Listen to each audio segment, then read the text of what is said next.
You get out what you put in. Never gonna lose. Your own jingle, Ashley. I As love you're that. happy, you're always gonna grin. You get out what you put in. You get out what you put in. Never gonna lose, never gonna win. Long as you're happy, you're always gonna grin. You get out what you put in. You get out what you put in. You get out what you put in. Well, here we go. It's another Monday. It's lunchtime, and I have got another amazing guest. In fact, I've got a big guest, a guest who's huge because he's just so brilliant. And I can now call him a friend, which is lovely. And when I say big, he's big and cuddly. All right. He always wears a hat. He's got a beard, and he is just amazing at talking about all kinds of things. So today we're going to talk about public speaking and getting your voice and sharing your stories. And who else can help me but Nick Elston? Hello, welcome to the room. Hello, Ash. That is the best intro ever. I'm going to take you with me everywhere I go now. I must admit, I was kind of digging the country vibe to the intro song as well. I've heard you do that live. It's a really great piece. I like that. Hey, everyone. Nick.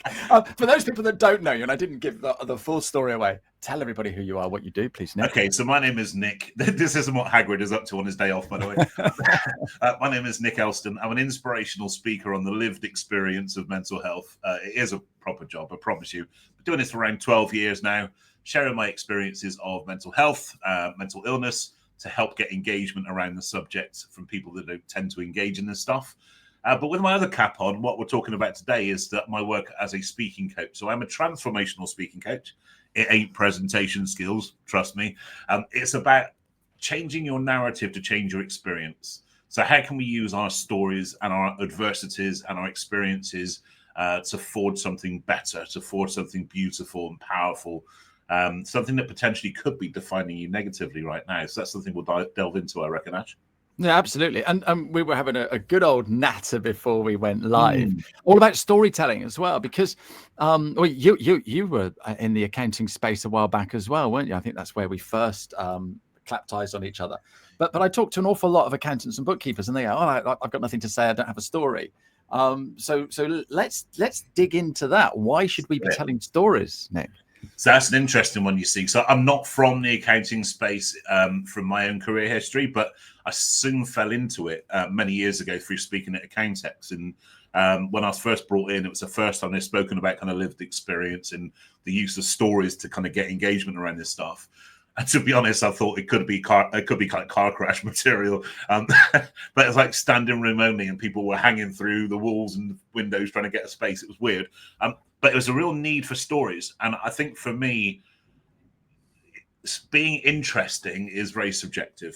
We underestimate what people don't know about us, but it also stands us apart in this world. I think we stand truly unique in this world if we lean into our stories and showcasing all the adversities, the twists and turns that we've been through.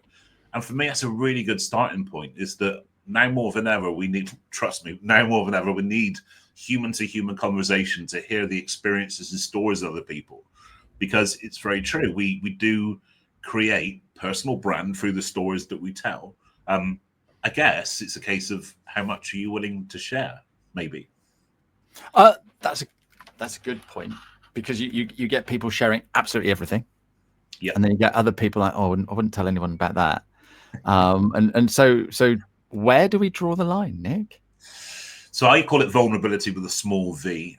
I think if there's something that you want to share with the world, one of the best exercises we can do. I see Hayley's on the call here. Hey, Hayley. Hayley heard me talk about this at her conference, and I was talking about the exercise where we can start to tell our stories from a third-person perspective.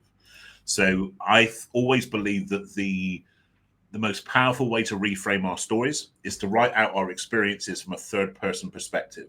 So not I did this happened to me. Actually, it's a case of as if Morgan Freeman were narrating your life. And how cool would that be, by the way? That would be good. One day, maybe. But when you start to see your experiences in a third-person perspective, you suddenly start to see the value and the service you can bring to people by stepping up, finding your voice, and going to tell your story. It works on the old adage that my nan used to tell me growing up, that If everybody here put their problems into the middle of the room, you end up wanting to pick your own back because you never know what people are going through, especially in professional environments. Oh, I love that one. But this is the thing: if we don't start telling people, people are never going to know. Okay, yeah. and I was that's a really interesting point, actually. That you see a lot of this, sadly, that we just, unless you're showing the world your true self, how do you expect the world to engage with you on your terms? That we just become increasingly passive aggressive, that the world doesn't get us or people don't understand us. And I find that really fascinating that we're not prepared to show ourselves, we're not prepared to take our mask off, but we'll be prepared to beat ourselves up and damage ourselves mentally, physically, spiritually, and emotionally, that people just don't get us. So for me, actually, to take that mask off and find your voice is to be able to live a life on your terms, or have a career on your terms, or run a business on your terms, as you really openly do. Yeah, and this is the thing. If you're not doing it on your terms, by default, you're doing it on somebody else's terms. And that's enough to scare me enough to keep pushing and keep developing. Yeah, no, absolutely. As someone who is actually doing it on her terms is the wonderful Nat Creasley. Good morning. Yes. She's in Barbados. I think that's right. She's in Barbados, so it must be like the crack of dawn. So thanks for joining us. And yes, Morgan Freeman is going to be narrating Nick's life. Okay, Nat wins. I'm in Yates, just north of Bristol, or Yate. So yeah. Barbados wins, and that I doff my cap to you. But it's all on her terms, you see, and this is the thing. And I think the trouble is, we try and conform to fit what everybody else expects of us. And I was invited to a networking event run by solicitors. Okay, I give them a name check. It's Every Solicitors. They're based in the Southwest. Lovely bunch of people, and they invited me along to this networking event. And I'm thinking, oh my goodness. Solicitors, should I wear a shirt and tie? Should I get my suit out? And I'm thinking, no. They invited me. So I'll turn up in my yellow t-shirt, my jeans, and my Converse. Nobody batted an eyelid, Nick. But that's the thing. Well, if you think of it, we're conditioned to think that way. Even potentially, I mean, this could be a long conversation, but if you look at that through education, through society and familial expectations, through to our professional training, we're trained to do that. I mean, there are two reasons I dress the way that I do, whether I'm here today with you or standing in front of an audience or a law firm or whatever that may be. The first one is, if I'm going to be self-employed for the first time ever, I'm going to wear what the hell I want. There was a bloody-minded element, to be fair. The second element was, I cannot deliver authenticity if I'm not dressed authentically. So it wasn't some big marketing move. It was me trying to be comfortable in my own skin, telling my story, which goes against everything. And I mean, it's a really important thing that when people start to do that, when they start to show themselves, when they start to share their personal brand, when they start to step up or even stop people pleasing in terms of saying no to people they want to say no to and that kind of stuff, people really close to you will be really unsettled by that. So when I first went self-employed as a speaker many years ago now, it's gone back, 10, 11 years, I was told by people really close to me, you cannot do that, that's not a job. What it meant was that actually we don't see anybody really doing that, especially in the UK. In the US, in Yate. In Yate, yeah. So, but no matter what I would have said at the time, it wouldn't have changed their minds. And it wasn't done with any cruelty or bad intent or a lack of love at all. It was done because actually it was outside of the norm. So the only way you prove people wrong is actually by getting it done, achieving that success that you want to achieve by your own subjective terms of that subjective word success, and then showing up saying, that thing you said I can never do, yeah, I've done that. Next kind of thing. Yeah. I used to call that your biggest two-finger moment, but it doesn't go down well in primary schools when I run the shops. But we get what you mean. But I think it's the naysayers that give us the motivation to keep going, don't you think? Yeah, I think so. I think that's certainly I mean, that's something I wanted to throw back to you, actually, was one of the questions I wanted to ask you. That I think certainly there's an element of that. I tend to try and run my own race now in terms of I try to keep the blinkers on and make sure I'm focusing on what I'm doing without looking too far either side as to kind of what's going on around me in the bigger sense. For me, that's been one of the biggest challenges when it comes to social media, for example. So if you look at, I'm not on Facebook, I'm not on Twitter or X, whatever it's called now. I'm not on Instagram, I'm not on TikTok. I am on LinkedIn, of course. Here I am. I am on YouTube, and I'm big on LinkedIn as well. And I do everything pretty much through LinkedIn. But from a mental health perspective, the overwhelm of opinions and not always negativity aimed at me, but seeing those kind of things play out in front of you. So actually, any scrolling through a home screen for me was a real challenge. And even with LinkedIn, I very rarely scroll my home screen in case you do get that kind of like FOMO, or you do get that, oh, I should be doing that. And it's such an easy distraction. So yeah, I'm throwing it back to you now. How do you deal with this kind of stuff? Yeah, great question. One of the bits of advice I give to people because I coach as well as just do LinkedIn. One of the bits of advice that I like to give, I'm doing more of it myself now because it's easy to say, do what I say, not what I do, is you're always looking towards the top of the mountain to see everybody who's ahead of you, because we're all trying to climb a mountain, right, in our business. Yes. All right. But what we've got to remember is to turn around and look down to see how far we've come. To see how far we've come. And true is that way. Yeah.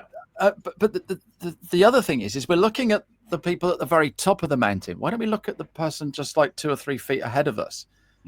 Because they're treading the same steps. If I chat to you about your speaking career, you've probably forgotten what I'm just learning now.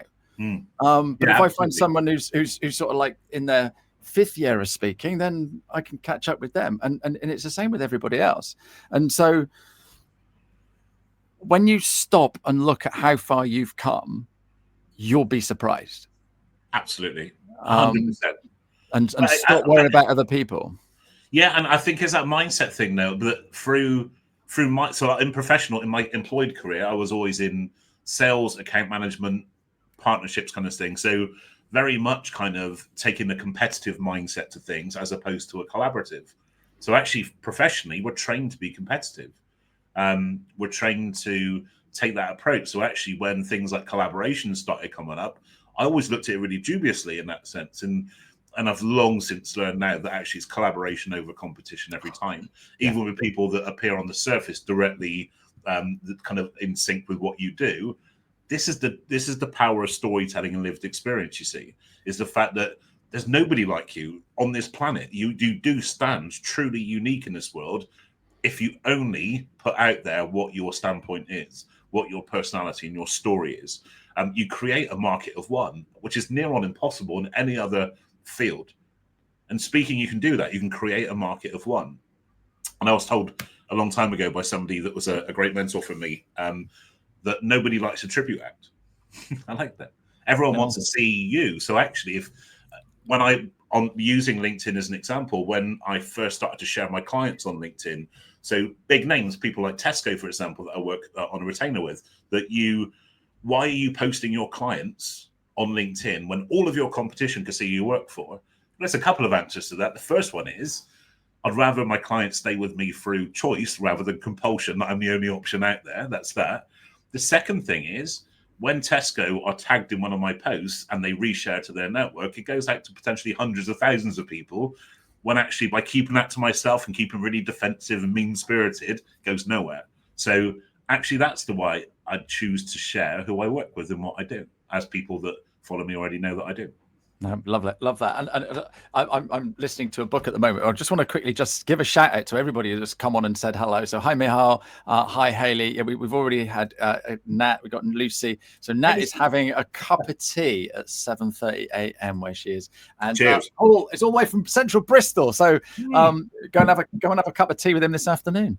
Paul, I met in person for the first time in real life this week at a rooftop networking event. So, Paul, it's great to see you here too. Thank you. Awesome. So, yeah, I'm listening to a book at the moment all about networking, and I can't remember the name of the title, but it's all about know, like, and trust. And because people buy from people who they know, who they like, and who they trust, and all this networking. And the guy basically is talking about being an altruist. All right, so giving stuff away. Now, that doesn't have to be millions of pounds to a charity. It could be, like you're doing today, giving away your time, your expertise to me today and people watching, listening on the podcast and stuff like that. Yeah. And it's all of that sort of thing that we need to be doing more of. And so therefore, as a public speaker or using social media, then that's what we're doing, isn't it? It is. I think this what you're also building is a connection with people. People want to know that the same me that they see and hear and feel online is the same one that shows up at their event. Because I guarantee if there's any disconnect, you will automatically build distrust. And the amount of people that have this split personality between what they're prepared to share online and offline. So I always maintain that stance of wherever I am, whoever I'm speaking to, this is me, this is how I engage with people, this is what I share. Okay, it won't be for everybody, but most of the time it's okay. But when I get to the event, people want to know that actually they're probably going to get a hug of their huggers, that I'm a big warm guy. That's kind of my vibe. And if they don't feel that it creates that distrust for me. So I think it's such an important thing to tie up. And obviously that aligns with personal brand as well. Yeah, you've mentioned personal brand a few times. Yeah, let's dig into that then. What do you mean by personal brand? So personal brand, there is an element in personal brand, I guess, from the Urban Dictionary point of view, is about how we look and how we show up. There is an element of that. I've already mentioned the kind of the cap and the beard thing, but it's really, I do get calls like, are you the guy with the cap and the beard? Yeah, we've been told to book you. Means I can never shave or take this bloody thing off again. But there we go. But it's amazing what stuff sticks. And so people do have kind of memory hooks and they have personal branding in terms of how they look. But for me, it's deeper than that. Personal branding, look, I'm dad to a small Shih Tzu. I have no children. So legacy to me is about the work that I'm doing in the world. So trying to leave it better than when I found it kind of thing. So personal brand is also about legacy. Personal brand is also about bringing in the things that really emotionally connect with you into your brand. So you'll only ever follow through on emotional connection. If you build a business or a speaking career, which is based on something that you're not really bought into, you're never going to see it through. So if you look at I have two brands. I have my company, which is called Forging People.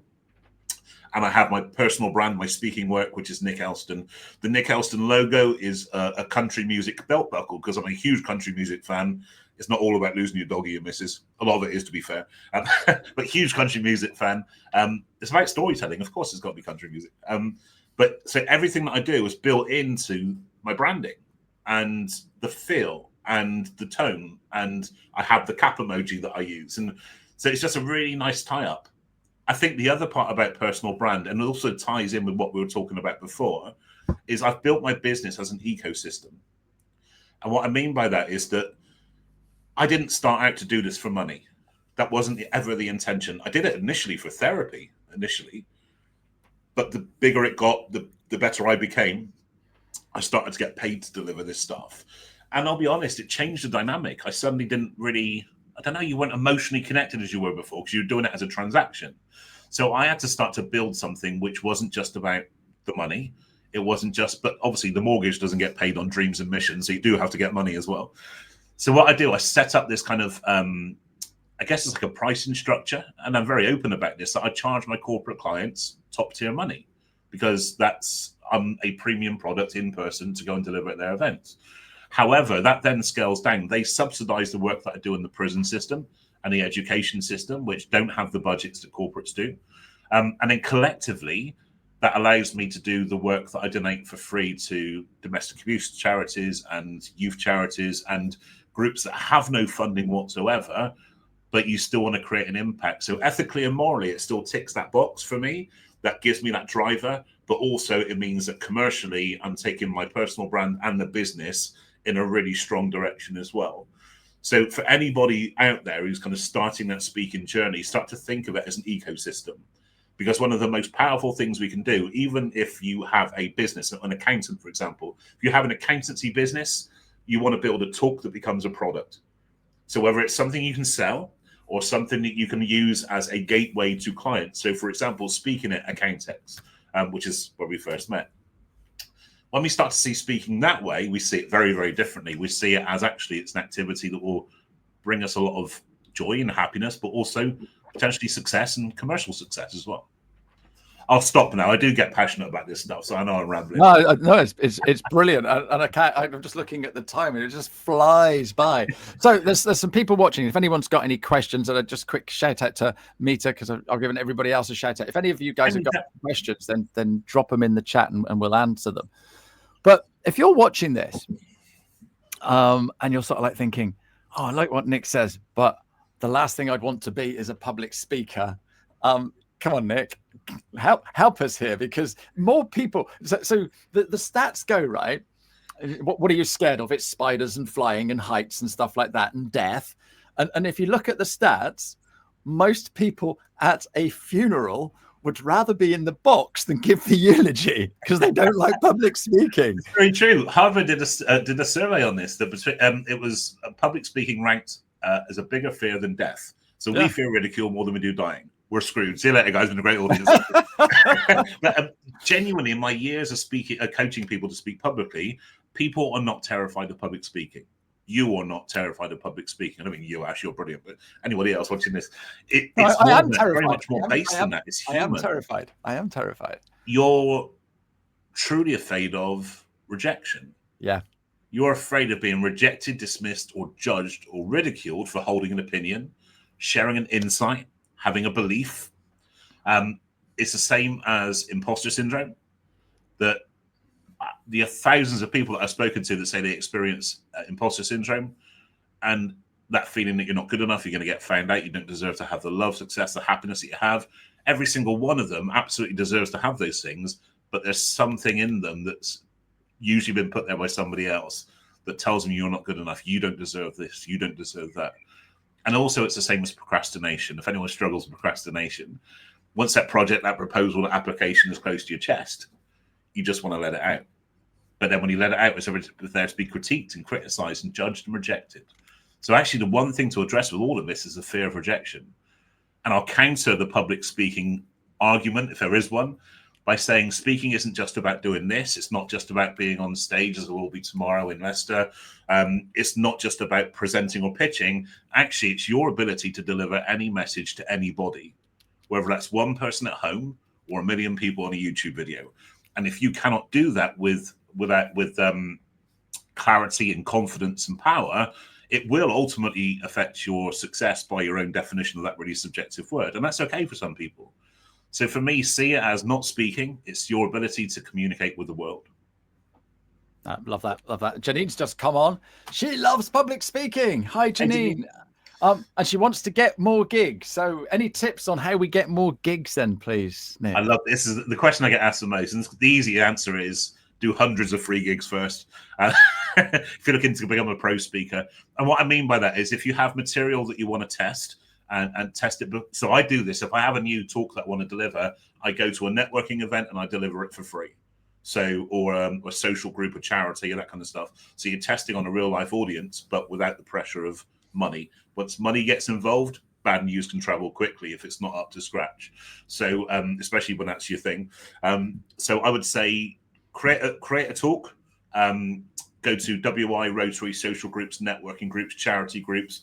If you are there already, obviously not knowing you at the moment, Janine, if you are there already, then I would say pick one of your talks, pick one talk that you can call your signature talk, turn it into a product.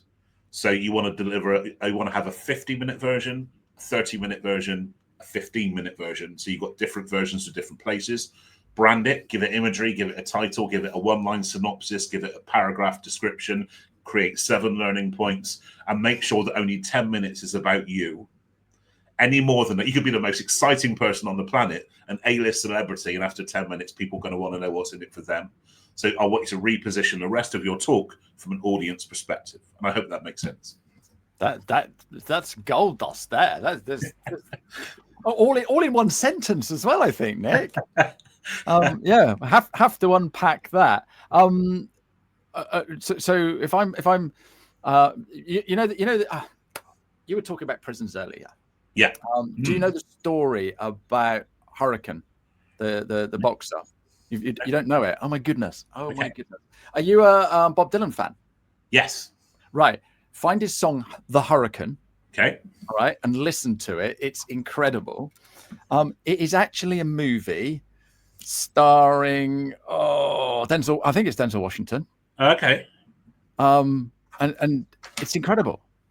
It's an incredible story about this boxer that had, he was going to be the next Muhammad Ali, that sort of era.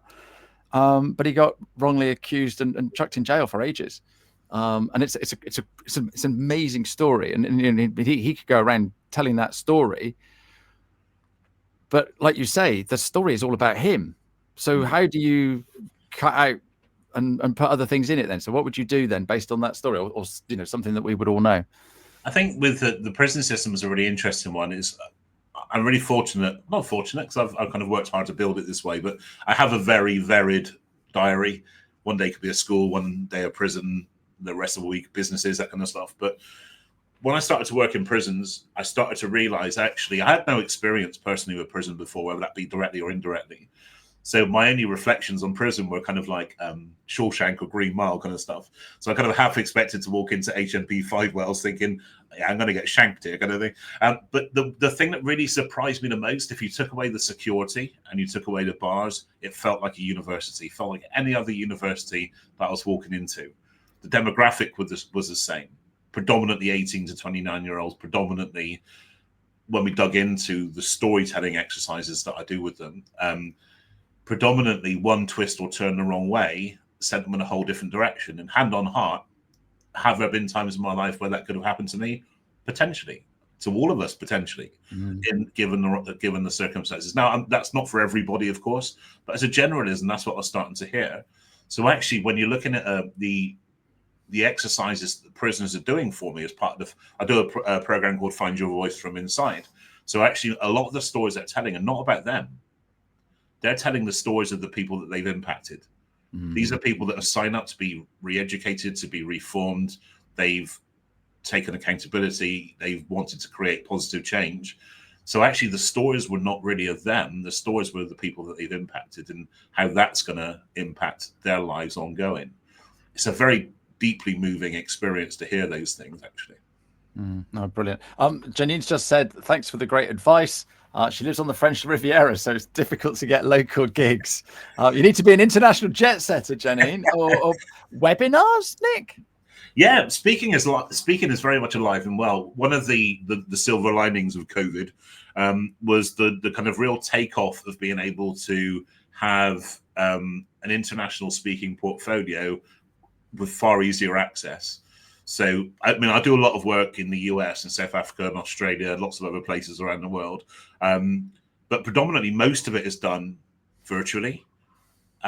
So again, depending on where Janine is in this, absolutely, it's commercially viable if that's where Janine is, but it's looking for opportunities. I would say if you're looking for opportunities, look for your immediate network. So I grew up in my professional career with lots of business networking, as you do, Ash.